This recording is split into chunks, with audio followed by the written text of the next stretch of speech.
Martial Syed Asim Munir سے Harvard business school کے طلباء کی ملاقات، علاقائی و عالمی صورتحال، سیکورٹی منظرنامے اور امن و استحکام کے فروغ پر تبادلہ خیال، نوجوانوں کی تعلیم، ہنر کی ترقی اور خطے میں امن و استحکام کے لیے عزم کا اظہار۔ آرمی چیف کا سوشل میڈیا اور پروپیگنڈے سے متاثرہ ماحول میں نوجوانوں کے مثبت کردار کی ضرورت پر زور، طلباء کی پاکستانی عوام کی گرمجوشی اور مہمان نوازی کی تعریف۔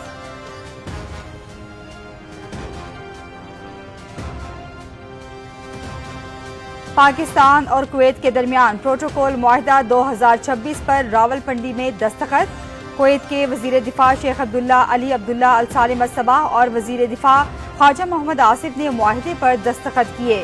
پروٹوکول معاہدہ 2026 دفاعی تعاون معاہدہ 2023 کے تحت قائم موجودہ فوجی تعاون کے فریم ورک کو نمایاں وسعت دے گا۔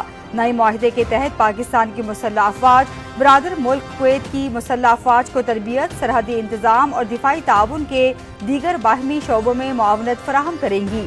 فریقین کا باہمی سیکورٹی اور علاقائی امن و استحکام کے لیے شراکت داری مزید مضبوط بنانے کے عزم کا اعادہ۔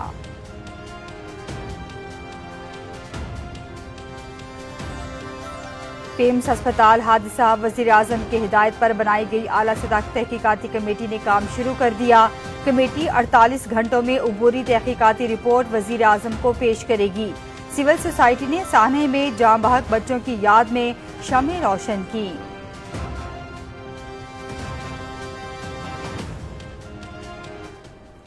حکومت کا پیمز آتش زدگی واقعے میں جاں بحق ہونے والے نومولود بچوں کے لواحقین کے لیے فی کس 50 لاکھ روپے مالی معاونت کا اعلان۔ وفاقی حکومت متاثرہ خاندانوں کے غم اور دکھ میں برابر کی شریک ہے۔ امدادی رقم قیمتی انسانی جانوں کا نعم البدل نہیں ہو سکتی۔ وفاقی حکومت متاثرہ خاندانوں کو ہر ممکن تعاون اور معاونت فراہم کرے گی۔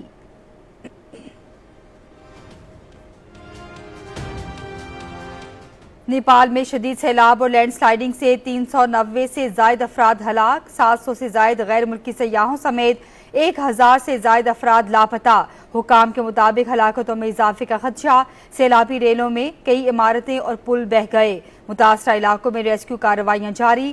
صدر آصف علی زرداری، وزیر اعظم محمد شہباز شریف اور نائب وزیر اعظم اسحاق ڈار کا نیپال میں سیلاب اور لینڈ سلائیڈنگ سے انسانی جانوں کے ضیاع پر اظہار افسوس۔ مشکل گھڑی میں نیپال کی حکومت اور عوام کے ساتھ یکجہتی کا اظہار۔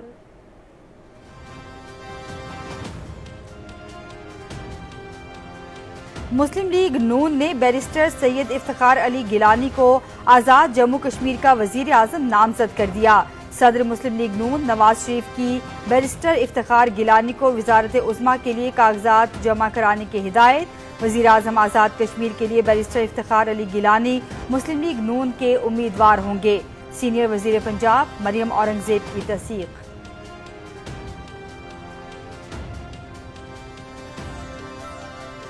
شنگھائی تعاون تنظیم council of heads of state اجلاس 31 اگست سے کرغزستان میں ہوگا۔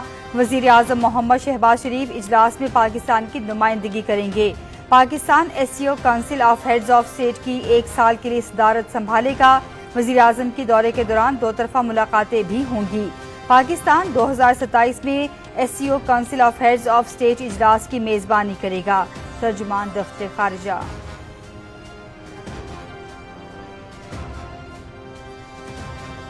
وزیر اعظم محمد شہباز شریف سے پاکستان میں سعودی عرب کے سفیر نواف بن سعید المالکی کی الوداعی ملاقات۔ وزیر اعظم نے سعودی سفیر کو پاکستان میں سفارتی ذمہ داریاں کامیابی سے مکمل کرنے پر مبارکباد دی۔ 2 طرفہ برادرانہ اور تصویراتی تعلقات کے مزید استحکام کے لیے خدمات کو سراہا۔ وزیر اعظم کا خادم حرمین شریفین اور سعودی ولی عہد کے لیے نیک تمناؤں کا اظہار۔ وزیر اعظم کی علاقائی امن و استحکام کے لیے سعودی عرب کے اہم کردار کی تعریف۔ سعودی سفیر نے پاکستان میں ملنے والی گرمجوشی، تعاون اور مہمان نوازی پر وزیر اعظم کا شکریہ ادا کیا۔